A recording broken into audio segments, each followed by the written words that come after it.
चलिए तो last time पर बात एप्लीकेशन ऑफ बर्नौलीज थ्योरम चल रही थी और उसमें हमने rotameter, elbow meter, orifice meter and venturi meter ये हमने पढ़ लिया था। और ये भी हमें मालूम पड़ा था, थोड़ा सा रिकैप कर लेते हैं, कि venturi meter is more accurate as compare to orifice meter because the CD value of venturi meter was 0.95 के ऊपर थी, while CD value of orifice meter 0.6 और onward 0.7 तक मैक्सिमम हमारी जाती है। तो यहां से ये मालूम पड़ रहा है कि CD वैल्यू जितनी ज्यादा होगी उतना ही वो एक्यूरेट होगा। कभी कभी ये भी क्वेश्चन आ जाता है कि CD वैल्यू ऑफ फला instrument is this this this, तो कौन सा सबसे ज्यादा एक्यूरेट है या सबसे लेस एक्यूरेट है? तो आप लोग CD वैल्यू देख करके बता देंगे, जिसकी CD वैल्यू मैक्सिमम वो मोर एक्यूरेट, जिसकी कम वो लेस एक्यूरेट। फिर इसके बाद में ये भी बात हुई थी कि ऑरिफिस मीटर और वेंचुरी मीटर में एक फर्क और था कि venturi metre can measure the discharge rate of any fluid, it may be liquid और gas, while orifice meter can measure the discharge rate of only liquid fluids। ये भी बात हुई थी, ठीक है ना, ये चीजें बात हो गई थी। दूसरी ये कि ऑरिफिस मीटर क्योंकि लेस एक्यूरेट है तो ये सस्ता भी है, this is simply orifice plate, simply है ना ऑरिफिस प्लेट, तो ये बड़ा सस्ता भी है, वो थोड़ा कॉस्टली भी है। फिर एल्बोमीटर, रोटामीटर की बात हुई, both are used for flow measurement, but elbow meter rotameter जो यूज किया जाता है वो करोसिव फ्लूइड्स के लिए यूज किया जाता है ना, करो। अच्छा चलिए थोड़ा सा एल्बोमीटर के बारे में एक छोटी सी चीज है, इसे और बात कर लेते हैं। चलिए हेडिंग दे लीजिए पहले एल्बोमीटर, थोड़ी सी हेडिंग दे लीजिए एल्बोमीटर, छोटी सी हेडिंग एल्बोमीटर दे लीजिए। इसे थोड़ा सा एक इसमें चीज है, इसे और डिस्कस कर लेते हैं।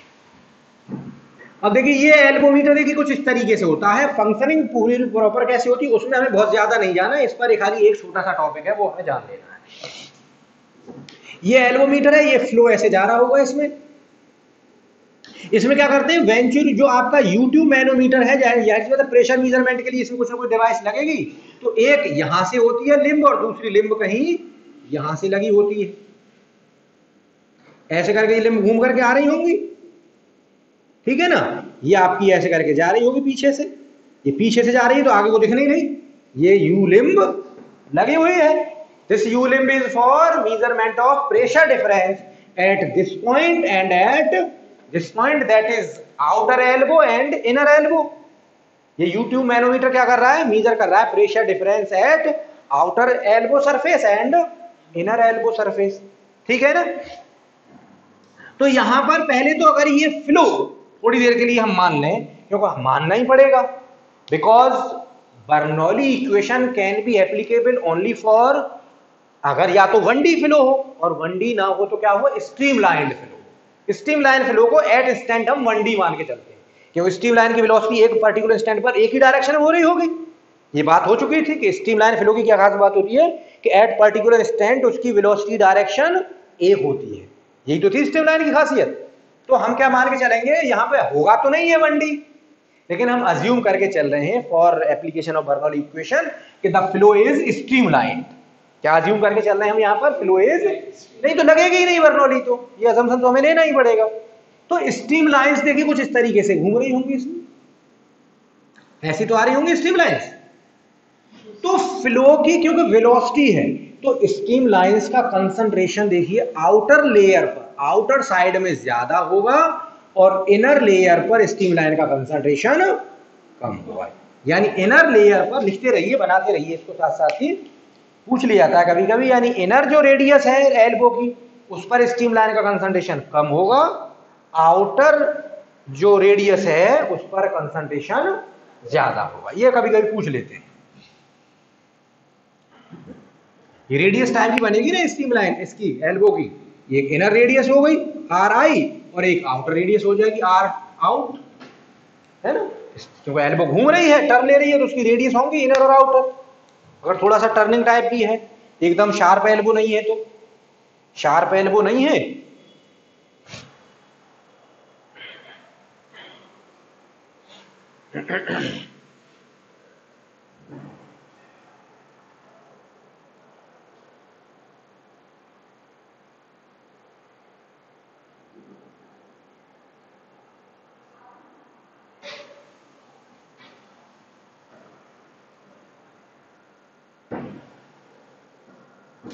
तो क्या मालूम पड़ा है इसमें, ये पॉइंट बना के लिख लीजिए, एल्गोमीटर तो इसी फिनोमेना पर वर्क करता है।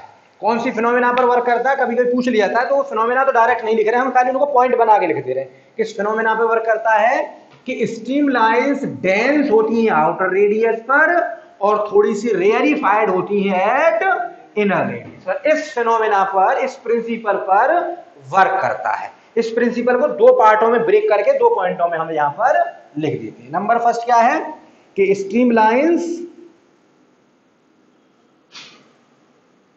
Are denser at outer radius of elbow.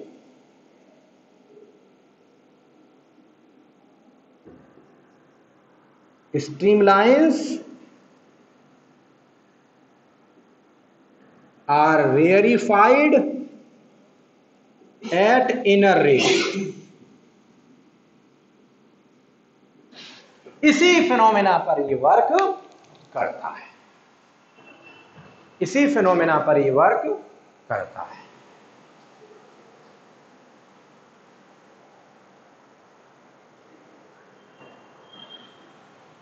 दरअसल ये इसलिए मैंने इसको डिस्कस की नहीं, यहां पे एक छोटा सा एक्सेप्शन है, यहां पर छोटा सा एक्सेप्शन है, इसलिए मैं डिस्कस किया, मैं बताता हूं आपको। इसी वजह से क्या होगा कि यहां पर जो आउटर पोर्शन है, प्रेशर तो आउटर पोर्शन पर ज्यादा होगा, प्रेशर इज मोर।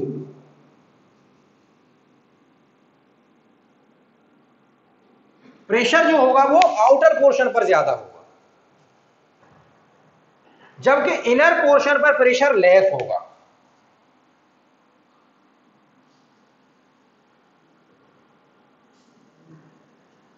इनर पर प्रेशर यहां पर लेस होगा।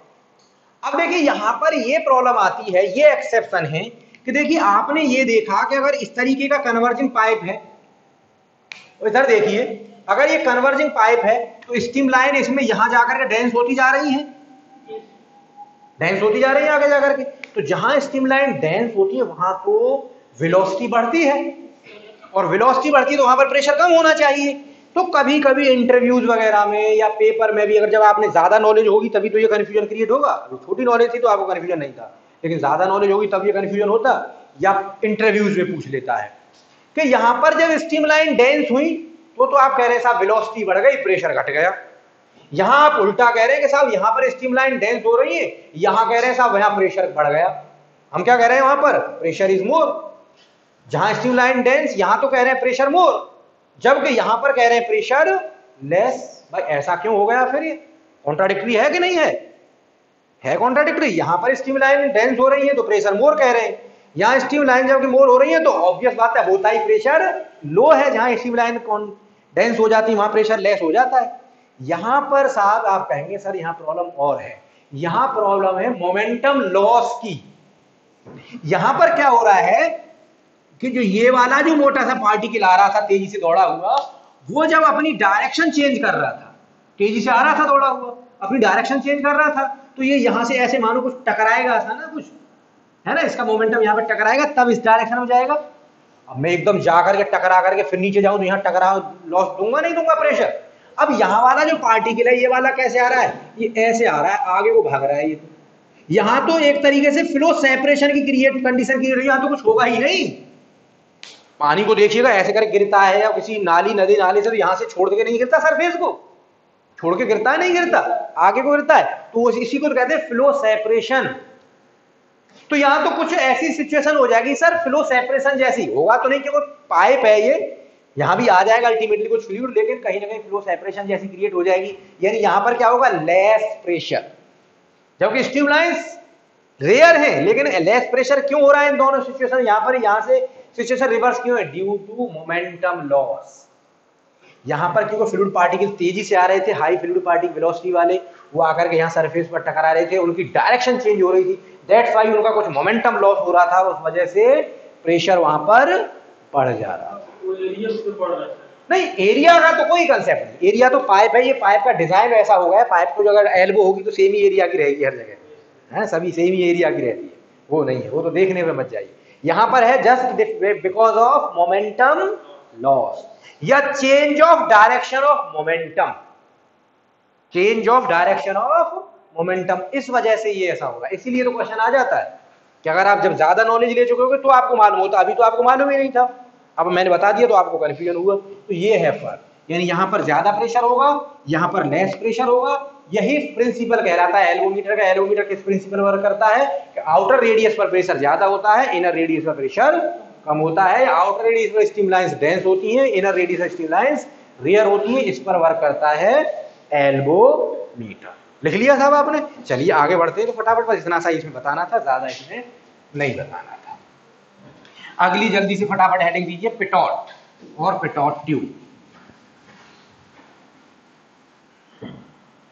पिटॉट और पिटॉट ट्यूब, इसी को खत्म कर दे पाएंगे आज, बस इसी को खत्म कर देते। पिटॉट और पिटॉट ट्यूब।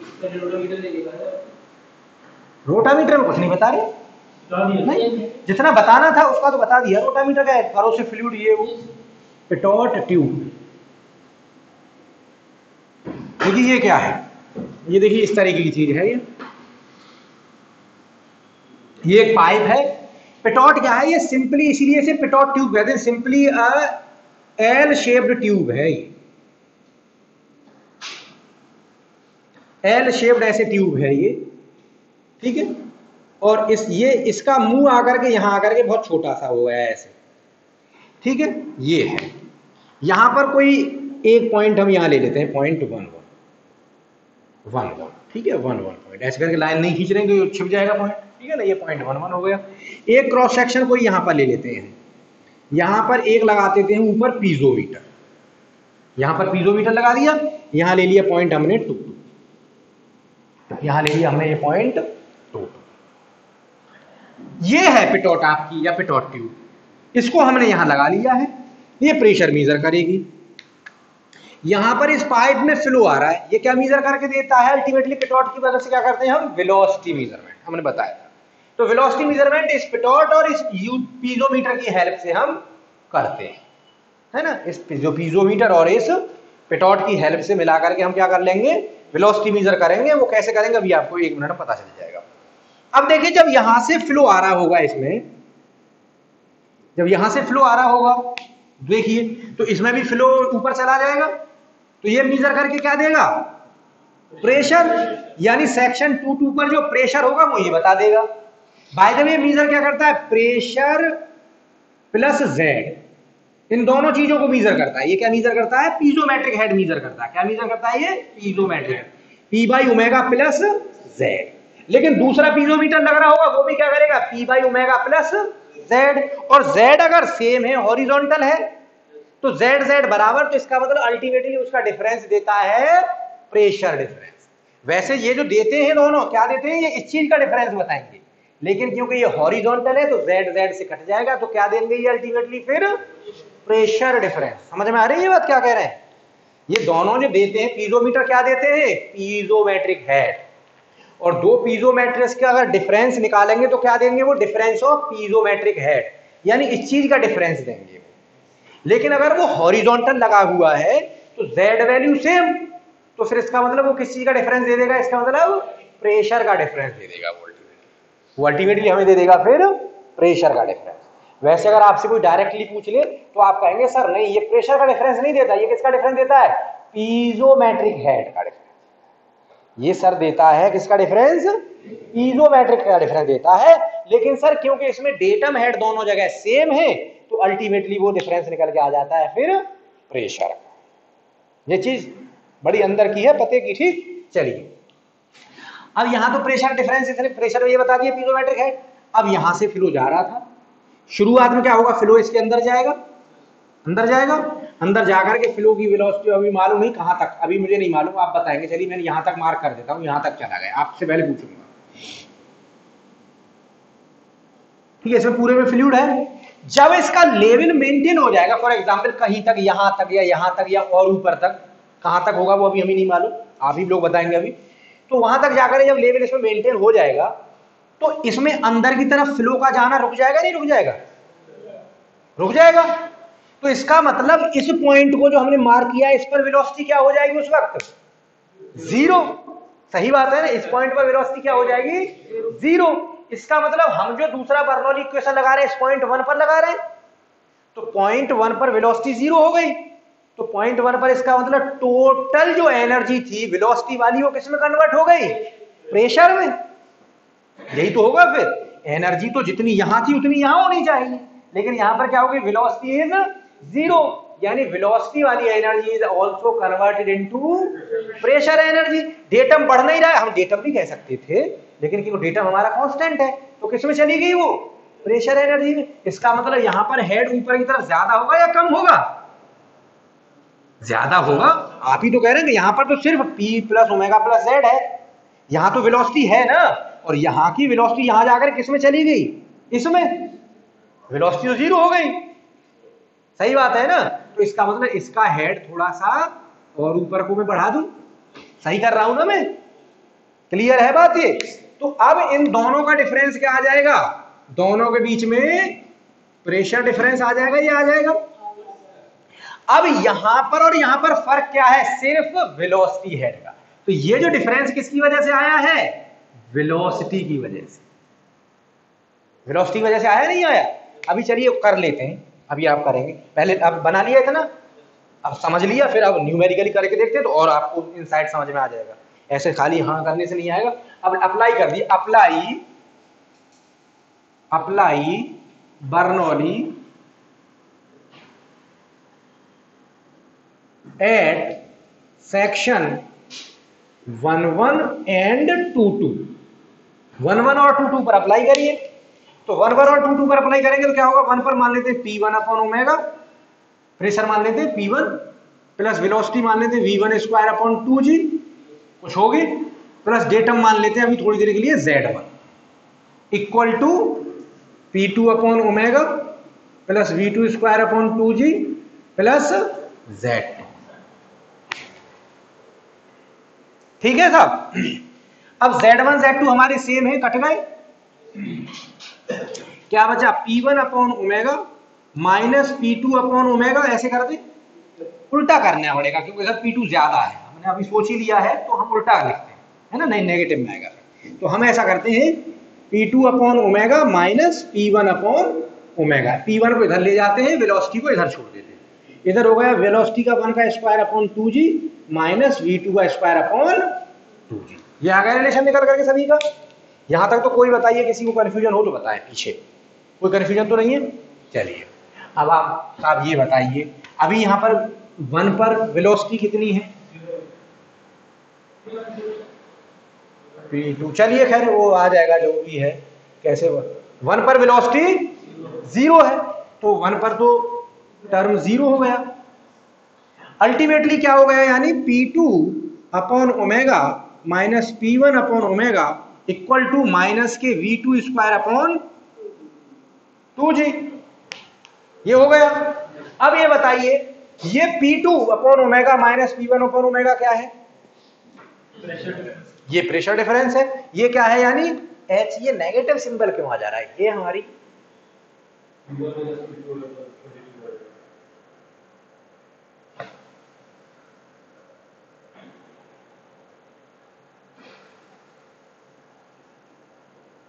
चलिए खैर करते हैं।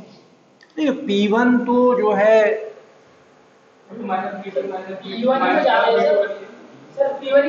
अरे हाँ यार, आप लोगों ने P1 ही तो ज्यादा है, उल्टा कर लिया है, इसको ही तो P1 P2 लिया है हमने, हमारे अभी जहन में ये चल गया कि ये P1, हमने P1 P2 इसको लिया हुआ है, P1 V1 इसको लिया हुआ है, सही बात है, ठीक है ना। तो ये है P1, ये है P2, हमारा P1 P2 ये, P1 V1 ये है, हाँ सही बात, ठीक है साहब, क्लियर। चलिए अब ये चीज क्या है, ये चीज ये डिफरेंस है, यही तो बात हुई थी। अब यहां से दिख भी रहा है कि ये दोनों का डिफरेंस क्या है, वेलोसिटी का डिफरेंस, ये दोनों का डिफरेंस क्या है, वेलोसिटी का डिफरेंस, और ये हमारे पीजोमीटर बता देंगे। पीजोमीटर इसको देंगे किसमें, किसी हाइट H के फॉर्मेट में, इसको किस फॉर्मेट में देंगे, किसी हाइट H के फॉर्मेट में। इसका मतलब ये हो गया, नेगेटिव तो कैंसिल हो जाएगा ना यहां से साइन, हाँ ठीक है, तो ठीक, तो क्या हो जाएगा यहां पर, ये V2 square upon 2G equal to H, सही है। तो आप क्या आ गया, V2 क्या आ गया, V2 equal to under root के 2G एच। आ गई वेलोसिटी, आ गई velocity with the help of Pitot tube.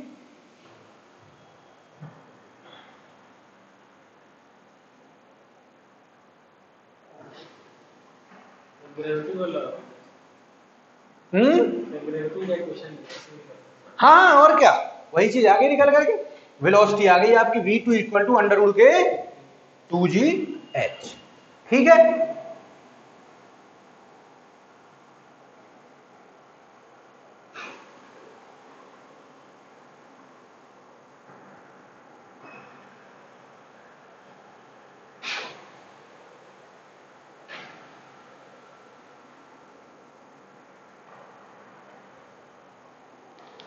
यहाँ तो सही चल रहे थे, यहाँ तो P2 माइनस P1 ही है। ठीक है, यहाँ तक तो हम P2 माइनस P1 ही है, लेकिन नेगेटिव साइन हटाने के लिए हमने P1 माइनस P2 यहाँ दिया है, ये ठीक है।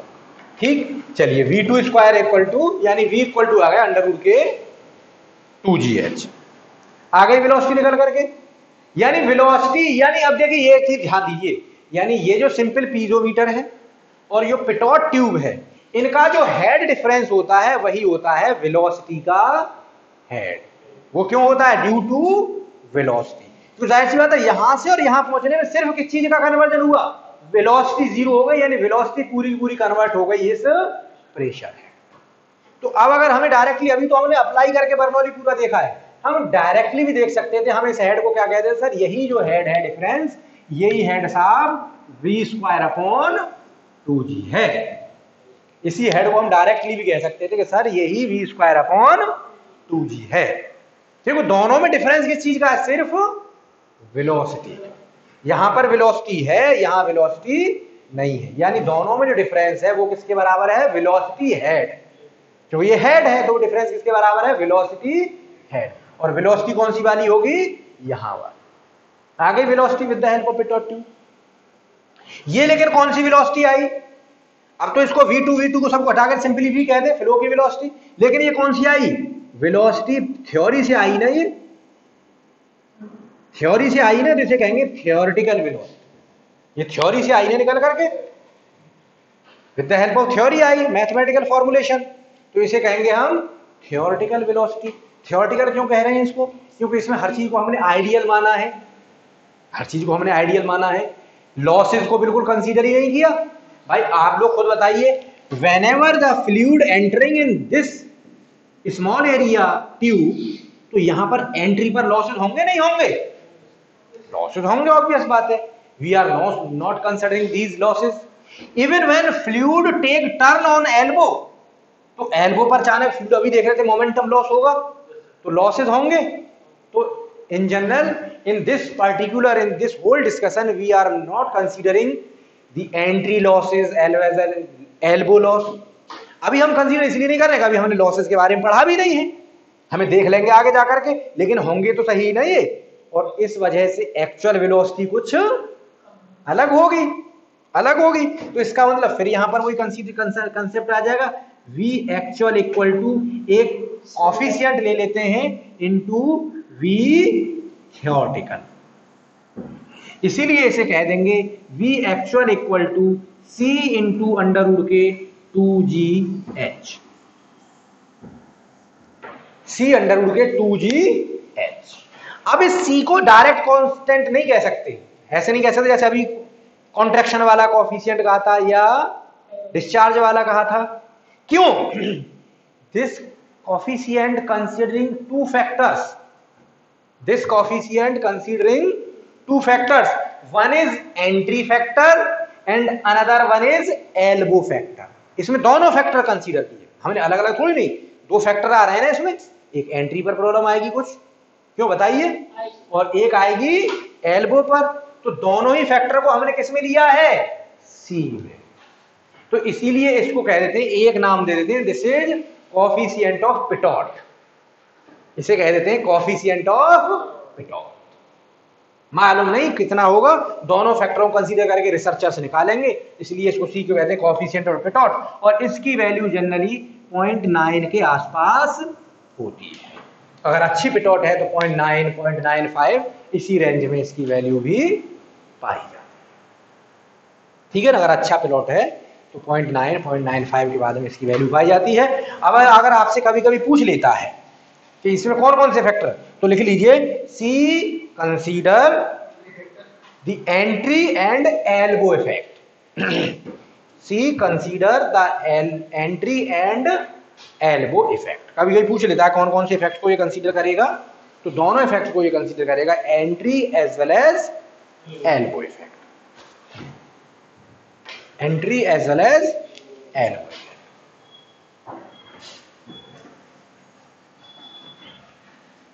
चलिए साहब ये क्लियर हो गई चीज।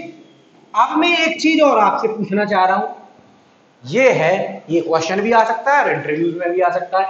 एक मैंने यहां लगा दी इस तरीके से एल्बो, इसका मुंह ऐसे है, इसका मुंह ऐसे है। अब इसमें बताइए, इसमें तो प्रेशर का लेवल ये था, इसमें ये था, इसमें कहां तक जाएगा? कुछ नहीं जाएगा। जाएगा तो है प्रेशर यहां पर, मतलब अगर ऐसे करके आप एक पाइप इसमें इंसर्ट कर दें और ऊपर तक ना ले जाएं तो इसमें पानी इस होल से नहीं निकलेगा पाइप में से। आप तो ये कह रहे हैं इसका मतलब इस पाइप में से, ऐसी में से पानी बैक नहीं आएगा, प्रेशर से फ्लो हो रहा होगा तो, अरे पानी तो आएगा बैक। ये तो बड़ी चीज है फिर तो, जब अपने आप ही पानी रुक जाएगा, पानी तो आएगा, जाके नहीं चेक करके देख लीजिएगा। लेकिन देखिए क्योंकि यहां पर क्या था, वेलोसिटी की डायरेक्शन ये थी, वेलोसिटी अंदर ठोक करके उसे तब जीरो हुई थी, और जो बाहर वाली वेलोसिटी अंदर नहीं जा रही लेकिन उसे ठोके तो पड़ी है ना, है ना, प्रेशर तो दे रही है ना अपने बराबर, अंदर नहीं जा रही वेलोसिटी, लेकिन जा करके अपने बराबर एनर्जी दे करके यहां, और फिर जीरो हो जाएगी।